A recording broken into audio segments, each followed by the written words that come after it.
Hello there, this is Ajit Nawalkha, your host at Ever Coach, and today I have someone really special with me. I have Shanda with me, who is the creator, author, the person behind Hardcore Business, and we'll know more about that in just a minute. She's also a best-selling author of Core Calling, yeah, which is a national bestseller, and a business coach to a lot of my friends who have definitely benefited a lot from Shanda's work and has exploded have exploded their business in many different ways. So today, what we're going to talk about mostly through the conversation, not only learn how Shanda has helped many clients, but also we're going to go into a little bit towards branding. And Shanda has this unique approach of creating businesses over 2 years, which is not something that we hear very often. So I'm very curious to know more about that. And also we'll talk about how you as a coach can kind of understand how to really reframe your own branding, your own products, your own business in different unique ways. So with someone very, very important, someone who has a lot of experience in this field.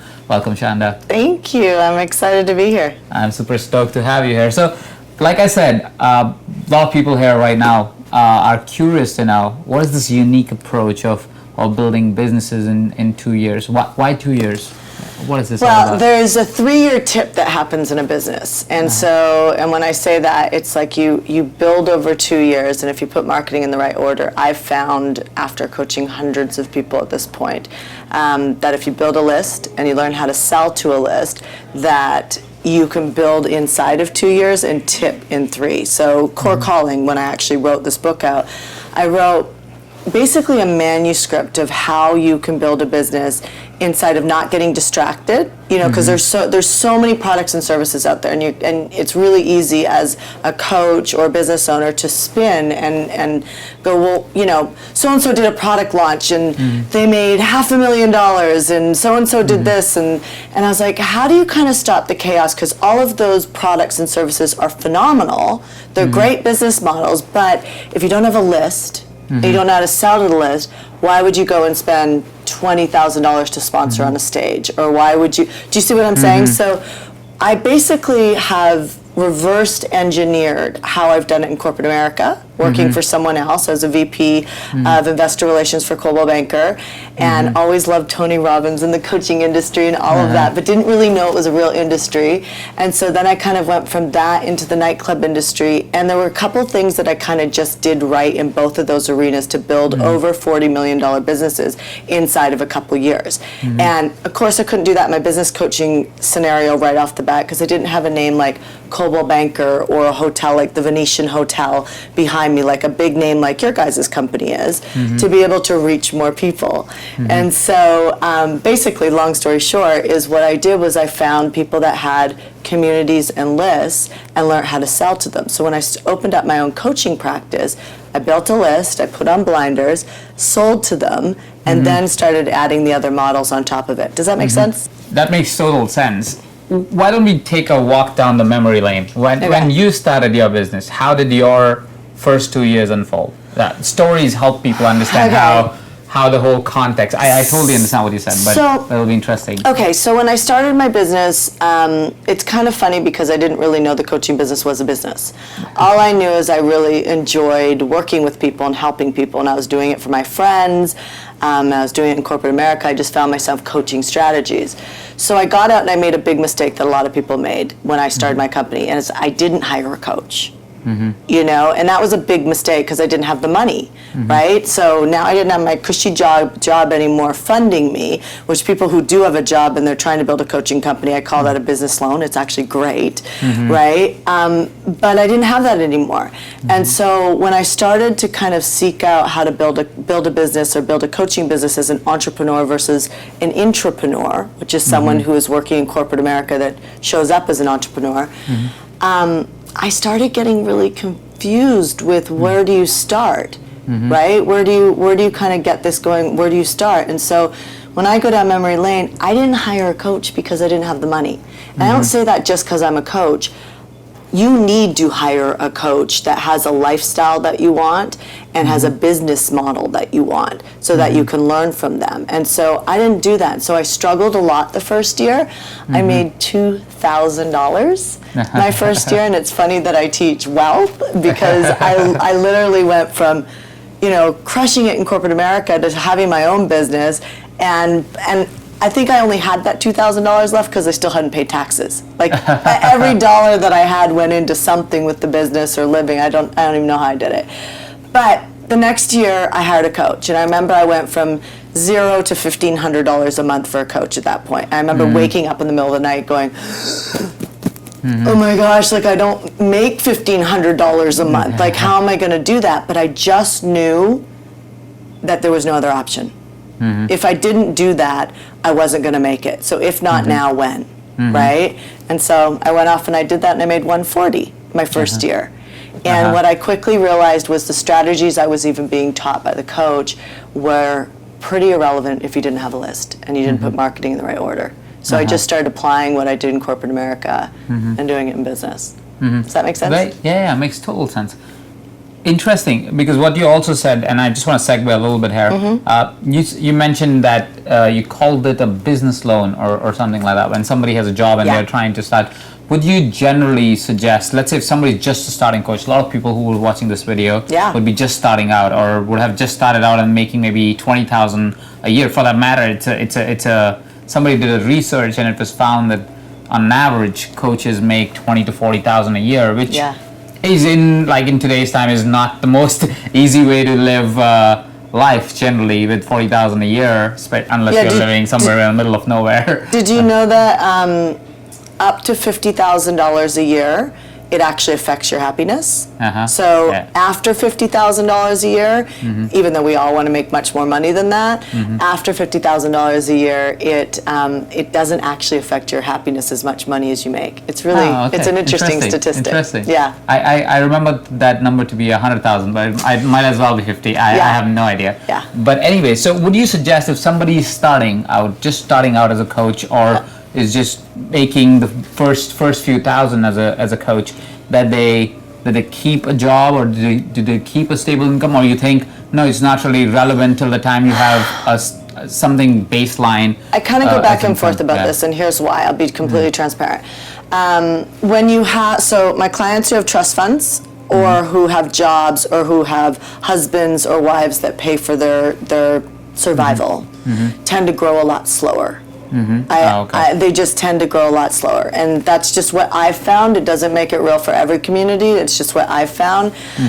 It's almost like if you need to eat, you're gonna do the things you don't want to do to build the company. Now, saying that, I don't think it's such a bad idea to use a business, like working for somebody else, as a business loan. I just think it needs to be short term, like maybe a year, and you've got a date on the calendar, just like, you know, when I do a marathon, you know, I've got a date that I know that race is coming up and I have to do the training program to get there. There's certain benchmarks I need to hit along the way to be able to do that race and be able to succeed.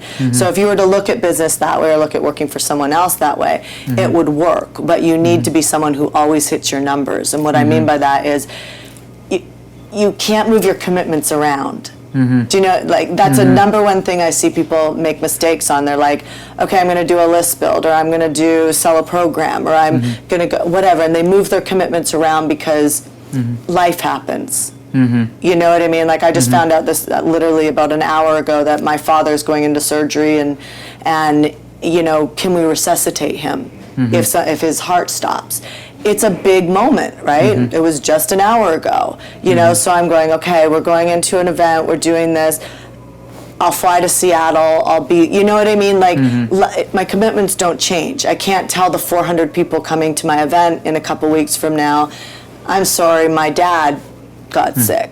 You can't do that, right? So if you can practice holding your commitments, and stay on your commitments, you'll start to trust yourself more, and then you'll do what it takes to get there. So back to your question about using a job, it's a brilliant business loan, but it's not a brilliant business loan if it's a crutch to keep you safe. Does that make sense? If it's a strategy to get to the end goal, then it works. So it's more about setting that goal, reaching out to that, put a timeline to your current job so you don't also feel that, oh, you have this cushion. Yeah. Make yourself go and actually achieve the place that you want to achieve and work towards it as strongly as you can. Let me ask you a question. Anything you absolutely love in your life, was it comfortable to get there? Yeah, of course, yeah. So it just it works always that is, way. yeah? Yeah. Yeah, so that's a great message right there. If let's say, again, somebody who's just starting out, somebody who's just starting out as a coach, or maybe have just got their first few clients, maybe are doing a couple of thousand, what would you recommend for them when they are starting to look towards, okay, now I've got a stable income coming in, I've got myself started. How does a person like this start building their brand?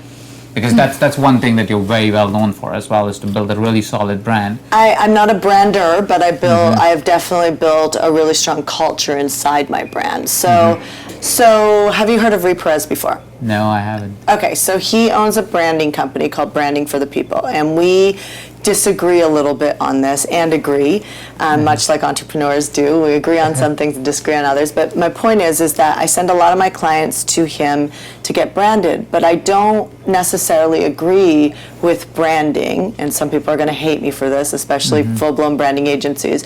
I don't really believe in branding before you get to somewhere around $250,000, $300,000 a year, because I built a seven-figure company. My first $1 million was made with going to Fiverr. Have you ever heard of Fiverr.com? I went to Fiverr.com and for $5 got a banner made. And it got to the point where I was embarrassed about my brand, right? But I didn't need the brand to get there. Now, saying that, when you brand yourself, it definitely quantum leaps your company. I mean, without a doubt. There were so many things that I wasn't doing inside my company that once you get branded, you realize how to do, like the branding architecture of your company. I mean, I was as a coach, you get inspired a lot by your life, and when you get inspired by your life, you start popping off programs, products, and services. And everybody write this down. It takes 3 years to have a tipping point in your business and products and services. I now have I have 2 programs that I don't teach. They're very profitable programs. They're all taught by my methodology, but other people train and teach them, right? While I continue to build our brand and our company out there in the world. Those programs, when they started, used to be like pulling teeth to fill them. Right, the first year it's brand new. You don't know what you're doing. You've written a program on a piece of paper, and you really don't know what you're doing, and you don't know what works and doesn't work until you get in there and work with real people. The second year you tweak it and you listen to your clients and you make it excellent. The third year it creates a tipping point where it just gets filled fairly easily. Like we have people who reach out to us to go into our PACE club without me ever having to say anything. It's an odd. I mean, we have people signing up 9 months before for the next year, right? And I share that because a lot of people, and I don't want to go off on too much of a tangent, but I think it's important. A lot of people will come up with a program like love. I'm going to teach people how to have great lasting love relationships, and they get into a group program and they sell it, and then they go, I'm not really feeling connected to that anymore. And pros work plans, amateurs need feeling-based, like I don't feel like this anymore. Tell me how you feel after you knock it out of the park, right? Stay on that program, tweak it, make it better, but don't throw out the program and go with your next inspiration. And that's something branding really helps you with, because it makes you stay in your verticals. In your vertical, yeah. Yeah, it makes you stay committed, right? And if you stay committed to building out a vertical, which is just basically a program or a division, for 3 years, you're going to see it's going to pop. But if you get distracted, which it's a habit, if you get distracted with, I don't feel connected to this anymore, you're not running a business, you're running a hobby. Yeah. And you'll never, ever reach the levels of success that I know that you truly have in your heart. And that is so true, especially in the case of experts and coaches. It's like, right now I feel this and right now I feel that. Yeah. And they forget that any company, when you see an overnight success, as it's said, it's never an overnight success, right? It's been years and years of work somebody put into a product, their brand, their marketing, their consistent messaging. And that is when that product, brand, personality is known, because of them being consistently present in that space, working it, going, speaking at events, having conversations, one conversation at a time, getting that first client to the second client, proving a system, etc., etc. And you got to hang out with people like you on a regular basis, so that, and your guys' community, so that you get the right feedback in your brain. Like, your brain is your biggest commodity. You know what I mean? And when you're friends, like I had.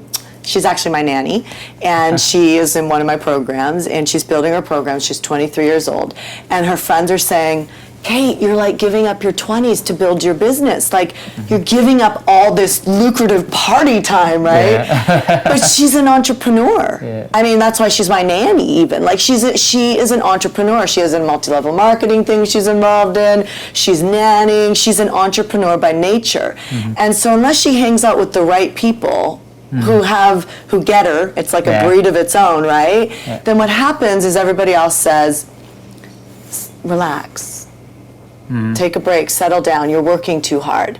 And that's not what's going to get you there. So then you go back into that feeling-based scenario. Do you know what I mean? Like, I completely hear you, yeah. It's critical to get your mind influenced by the right people. You definitely need to have your tribe, a tribe which supports you, which encourages you, which sometimes even you're competitive towards, and it's absolutely okay in that sense, because it gives you that drive to say, and not competition in the sense of being negatively charged by it, but being positively motivated by it. Totally. And saying, well, I'm a smart person like this friend of mine, I can also get there. So, that kind of stuff. And that helps with the tribe, that helps with the right kind of conversations, that helps with being in the right community. You're so bang on that.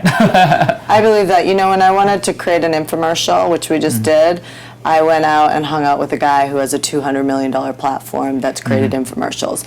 I had another, and I won't say his name because everybody will know who he is, tell me that I was crazy to do an infomercial because I teach in the money world, right? And that you're basically going to have every gun faced at you if you do an infomercial. Meanwhile, the other person is money too and has built a $200 million platform, right? I looked at the internet marketer, the I Am internet marketer coach, who is extraordinarily well known. Coach Tony Robbins has done a lot of great things, and I said, I appreciate your feedback, and I threw it out. Because my next question to him was, have you ever done an infomercial? And he said, no, but many of my friends have. You don't know what you're talking about. Right? And this is why it is critical to get advice from people who have models and lifestyles that you want, and get the right advice. That is true, because also people who have done that most of the times have built a system around it. Totally. So they've kind of figured out the model for you to be able to replicate, or at least start with, if not replicate, to actually get some success in there. I was watching this interview with, and sometimes, like, even because coaches, entrepreneurs, everybody, all of us are so creative. I've seen, and I was watching this interview with Louis C.K., the comedian, and with a couple other comedians like the Jarvis guy and Chris Rock and everybody, and they were talking about how most of the comedians think that they will go in and they'll do comedy, whereas a good comedian has a structure to his comedy.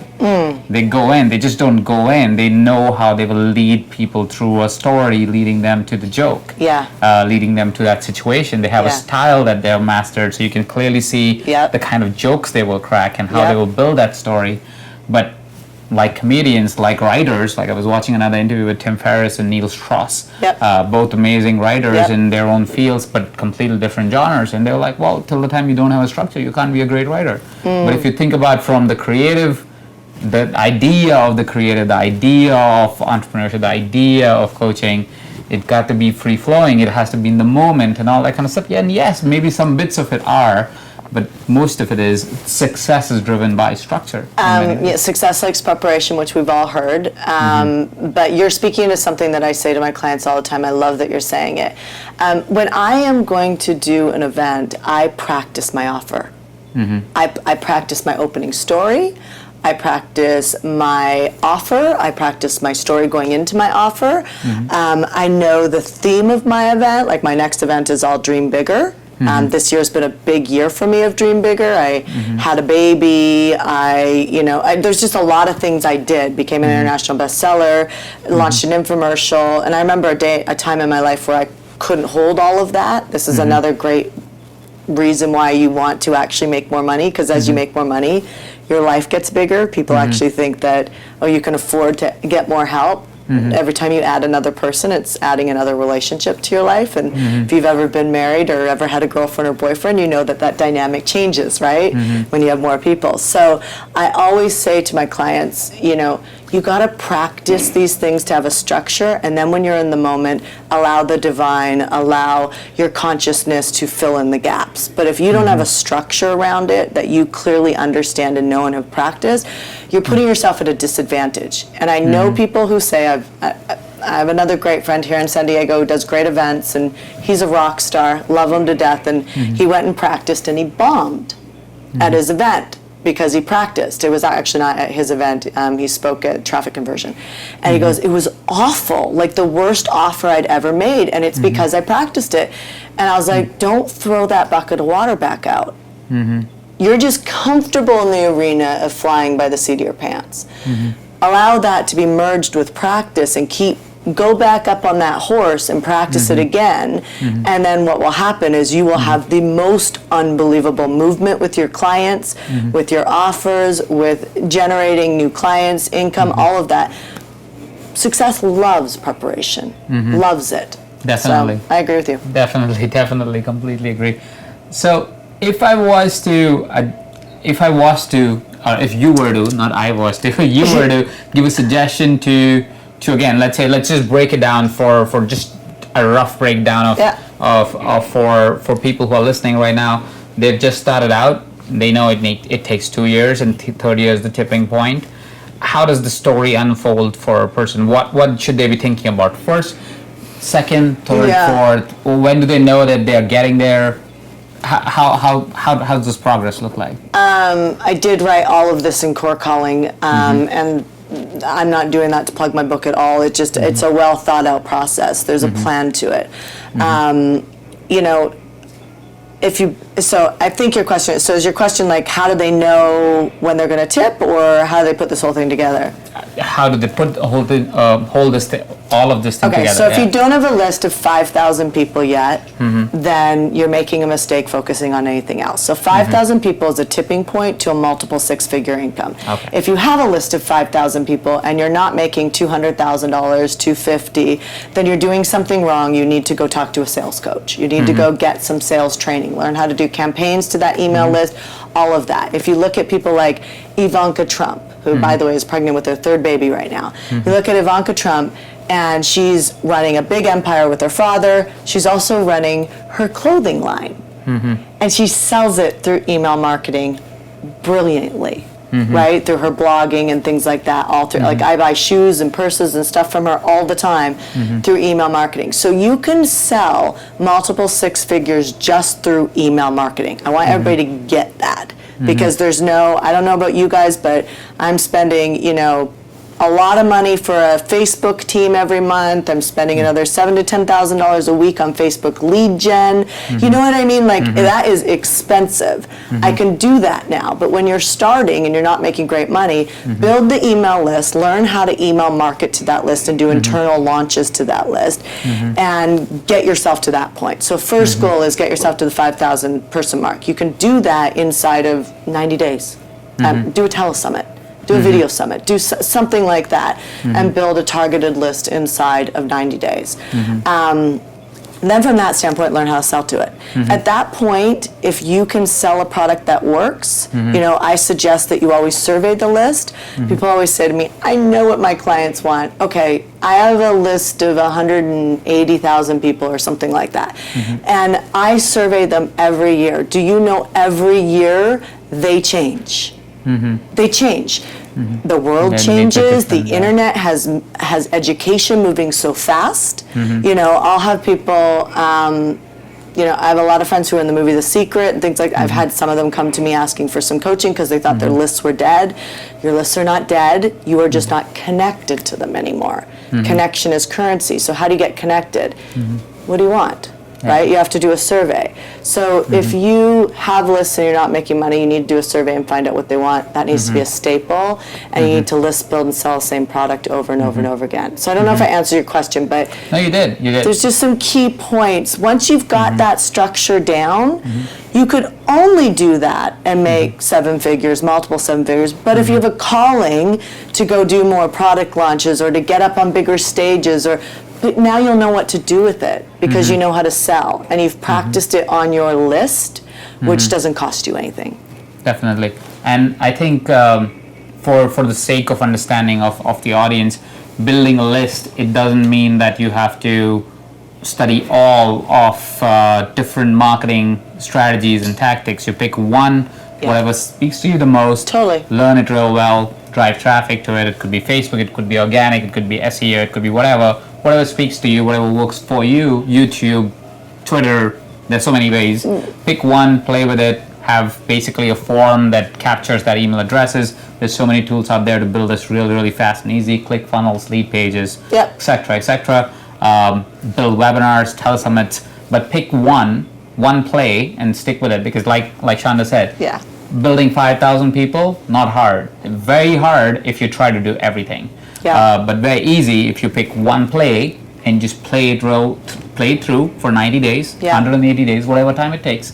But play it through, and once it's done, you'll be at a place where, like Shanda rightly said, where you would be very comfortable building 6 figures, 7 figures business slowly, gradually. And if you stick with it for 2 years, you'll definitely have that tipping point that we talked about. So that would be some initial things. What do you call as the tipping point? The tipping point is usually where you say that your business is ready for 7 figures, or that's actually a great way to put it. It would be. I've never thought of it like that, but it would be ready for 7 figures at that point. But for me, what it means is that you know how to make as much money as you want, right? So it's like, I want a new car. Okay, what's your vision? Do you want to pay for the car cash, or do you want to get a loan and you need the down payment? Whatever that is for you. You know how to go out there and email your database and be able to generate that income. So the minute that you know how to generate money, so all of your expenses are being paid for, you're not in negative cash flow anywhere, you're completely in positive cash flow, you're making more money than you actually need to survive, and now you want more dreams and aspirations to manifest in your life, and you actually know how to do it, right? Now you're free financially. You're free. I have clients who go and fly first class for the first time, just because they're playing with that little game inside their business, right? When you can say, I want this, and you know how to get that inside of a short period of time, you're good, right? So that's the freedom model in 2 years. You can replace yourself in 5. I don't know about you, but I sat, we have the imperfection of life, right? I woke up not too long ago, and I was facing 40 years old, and I looked up and I said, I literally did not have a proper insurance plan as far as for my retirement. And you're going to hear a lot of this coming out in a lot of my training now, because I have a lot of extraordinarily wealthy people around me, even in my family. My family's serial entrepreneurs, and they are insanely successful. We have 100-foot yachts, we have homes all over the place. I'm taking off to Barbados for our oceanfront home where the ocean crashes in the pool. I have a lot of these really successful people around me, and I get influenced by the right people. And when I look at their lives, there are many moments of absolute loss of marriages, because they went from lots of money to no money. I mean, money can create a lot of stress if you can't feed yourself, especially if you go from having a lot of it and then losing it, right? And that tends to be a bit of a roller coaster for entrepreneurs, unless you're smart and you think about a rainy day. And a lot of great companies, a lot of great coaches, to be quite honest, even in our industry right now, that are doing $7-10 million won't be there in five years from now. A lot of them won't, because they haven't hit rock bottom yet. They don't know what it feels like to hit rock bottom yet. And so, or they're not planning for it. They don't have insurance policies in place. What happens if the driver of the company is gone? What happens, right?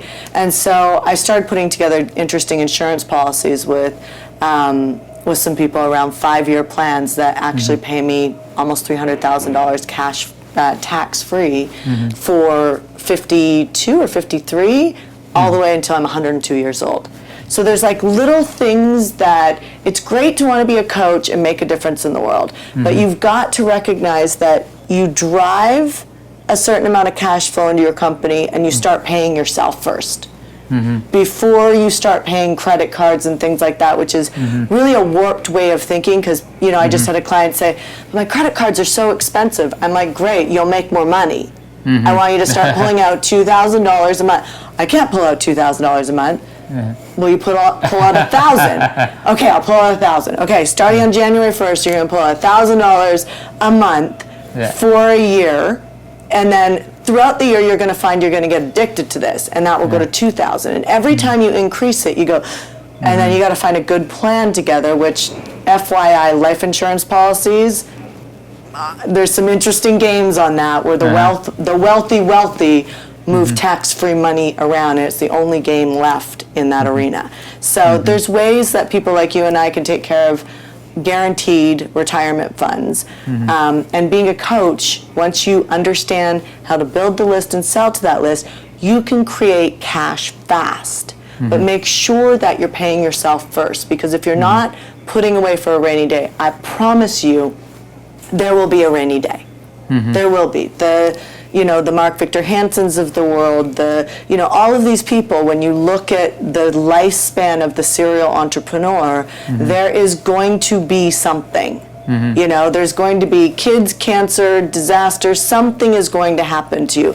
It's not a matter of if it's going to happen to you, it is just when. It is going to happen to you at some point.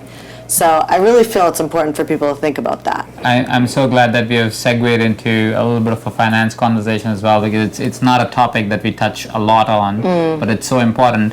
I learned the idea that you were sharing of putting something away, paying yourself first, from this book called Rich Dad, Poor Dad. I don't know if you've had a chance to look through it. Robert Kiyosaki talks about it. I learned about it several years ago, and that's where the policy always became me first, let me get paid, and then I will think about paying the other bills and all that kind of stuff and manage all of that. But there's certain amount, like you say, $1,000, $2,000, $5,000, $10,000, depending on where you are at in your life, to just say that's going to go first straight to here in investment, here in insurance, or whatever the thing is. However you want to manage your financials. Insurance is a great way for Americans. I'm not American, so it doesn't work for me. I'm Canadian too, but I'm American as well. I'm Indian, so it doesn't work for me, but I have several other opportunities where I can invest, and I do the same. It's a fantastic, I think, play to be mindful of, while even if you're building a business, to be able to be mindful of, okay, when am I starting to do this, if not immediately? And I just want to say it's never comfortable. Oh, for right? sure. It's just never because comfortable. You can always get the next holiday instead. Well, yeah, it's never comfortable, but it's critical. Like self-love, money loves self-love. You get paid what you think you're worth, and this is a portion of. It's funny how it's like you're paying yourself, but still somehow you feel like you're losing something when you're taking that money out of the flow of, your lifestyle.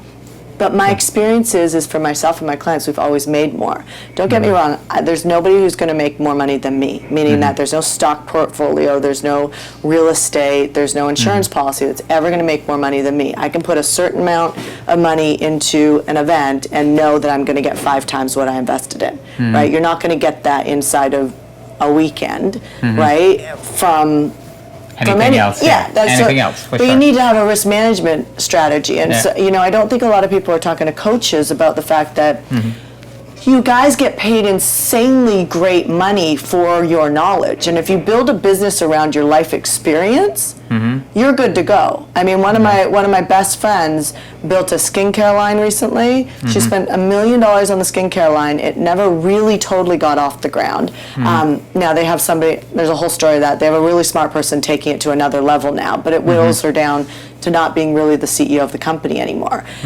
But she went outside of that, built a list inside of 90 days, and she made over 6 figures in a couple weeks, and she's traveling around the world right now. She's in Portugal, I think. And she just text messaged me and said she's going to stay another month.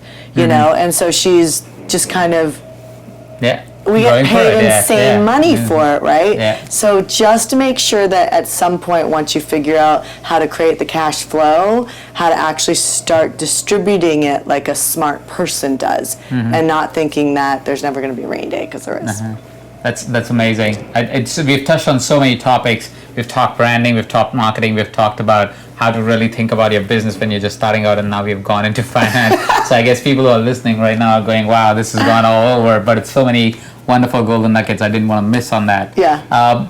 Any closing thoughts? Anything that you think as a coach, starting out, or even if they're running their business, something that you're like, you know what, in my journey I've had these 2-3 extraordinary moments, or extraordinary learnings or breakthroughs, I don't know, ideas that kind of went, oh, I got that idea and it completely transformed my story, and then this idea transformed my story. Something that you would like to share?